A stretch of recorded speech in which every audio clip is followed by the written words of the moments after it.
Salmo 150, comentário bíblico expositivo, de Warren W. Wiersbe.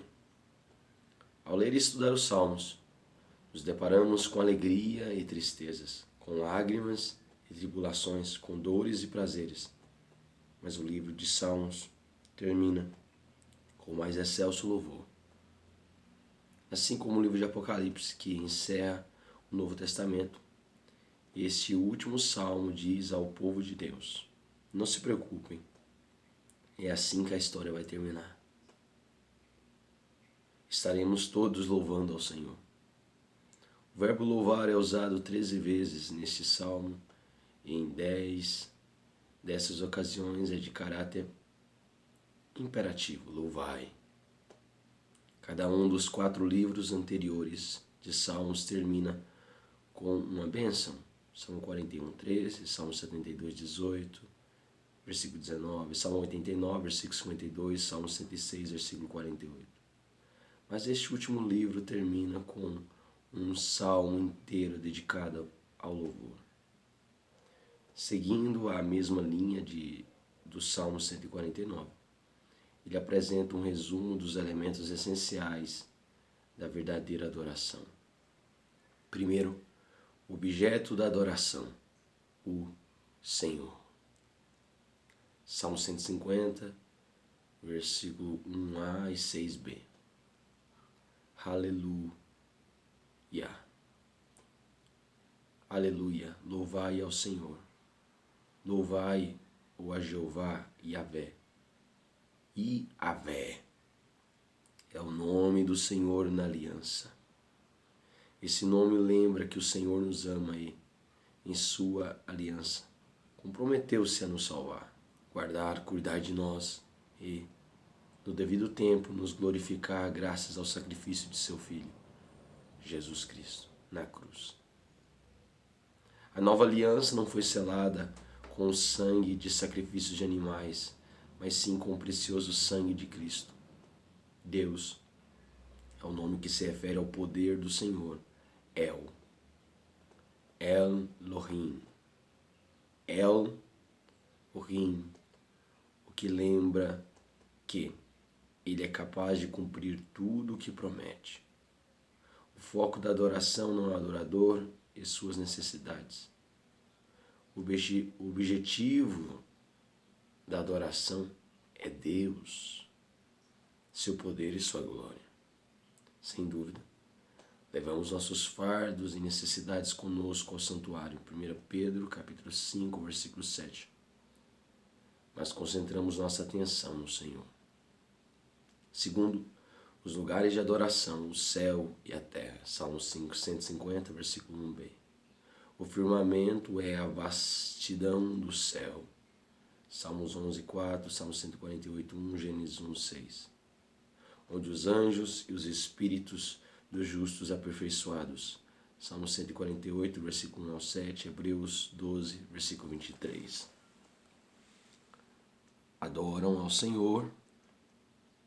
O santuário era o tabernáculo ou o templo de Israel, onde os sacerdotes e levitas dirigiam o povo no louvor a Deus. Sabemos que o Senhor não vive nos edifícios que projetamos e construímos. Atos capítulo 7, versículo 48 ao 50. Atos capítulo 17, versículo 24, versículo 25.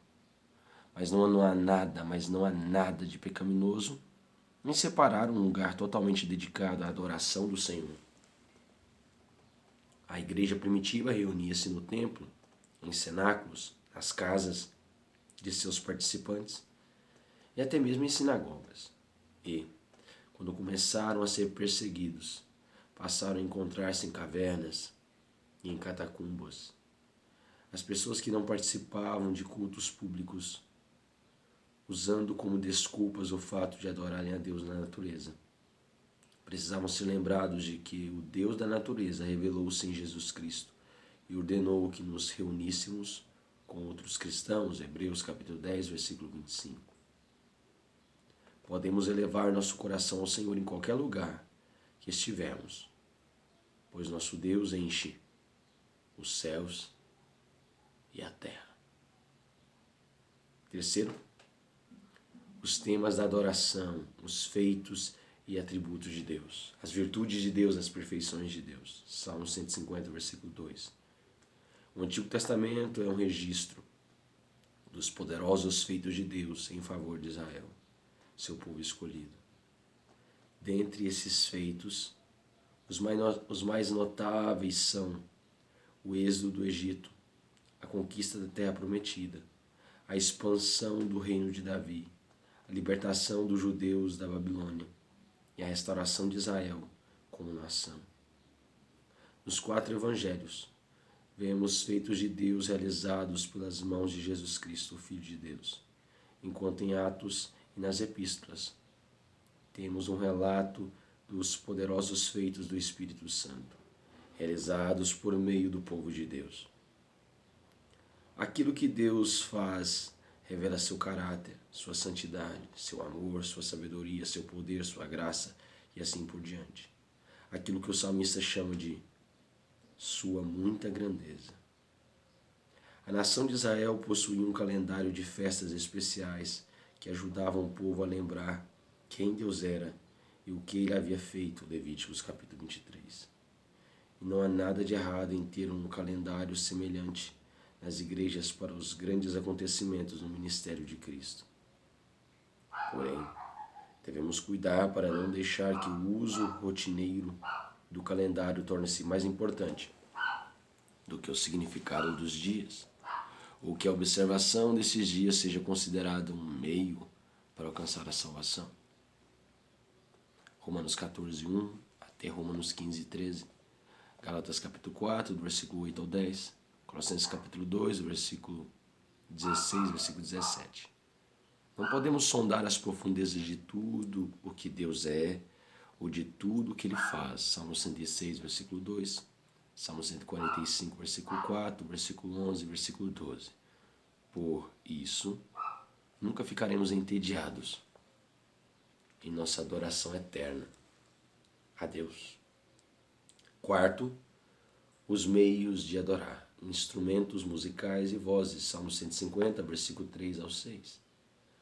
Quando usada corretamente pela graça de Deus e para a sua glória, a voz humana é o instrumento musical mais perfeito do mundo, mas não encontramos proibição alguma nas Escrituras para o uso de instrumentos feitos pelo homem na adoração a Deus.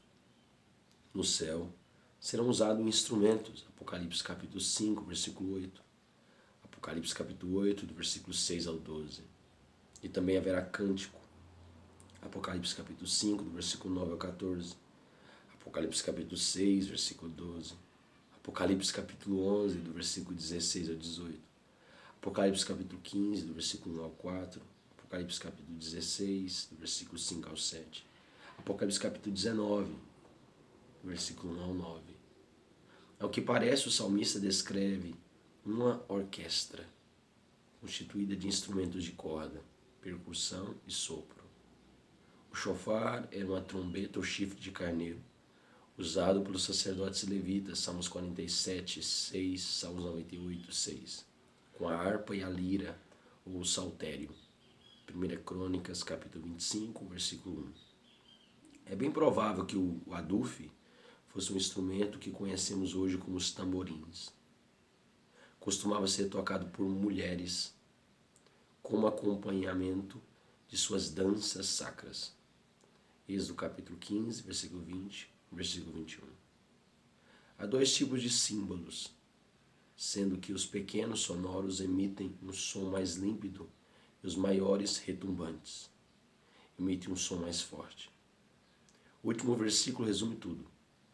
Não importa se você toca um instrumento musical ou não, onde você mora, qual é sua origem étnica, se é homem ou mulher, jovem ou velho, todo ser que respira, louve ao Senhor. Afinal, essa respiração vem de quem? Do Senhor. Atos capítulo 17, versículo 25. E se coisas que não têm fôlego de vida podem louvá-lo? E se coisas que não têm fôlego de vida podem louvá-lo?